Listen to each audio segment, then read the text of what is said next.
বিষ্ণু ইসলাম একবার ওয়াশরুম সেরে এসে দেখলেন কে যেন অজুর পানি রেখে গিয়েছে। জিজ্ঞেস করলেন কে রেখেছে? বলা হলো আব্দুল্লাহ ইবনে আব্বাস রেখে, ছোট্ট আব্দুল্লাহ।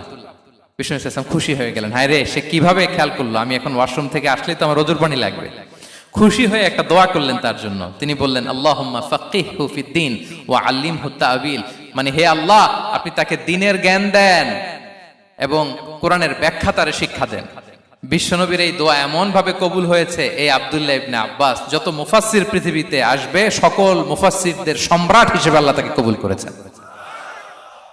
বিশ্বনবীর দোয়া তারা পেয়েছেন।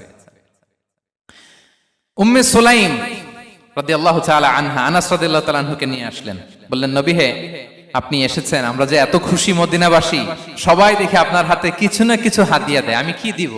কিছু দেয়ার নাই, কিছু দেয়ার নাই, আমি গরিব মানুষ, আমি আমার নাড় ছেঁড়া ধন, কলিজার টুকরা আনাস, আমার শিশু সন্তানটারাই আপনারে হাদিয়া দিয়ে দিলাম। খুয়াইদিমুকা আনাস, নবী হে, সে আপনার ছোট্ট খাদেম হবে, আপনার কাজ করে দিবে। উদুল্লাহ আলাহ, আপনি তার জন্য একটু দোয়া করেন। বিষ্ণুনবী দোয়া করলেন, কি দোয়া করলেন? আল্লাহুম্মা আকসির মালাহু ওয়া ওয়ালাদা, আল্লাহ আনাসের সম্পদও বাড়ায় দাও, ওয়া ওয়ালাদা, তার সন্তানও বাড়ায় দাও। দেখেন এই দোয়ার কি বরকত।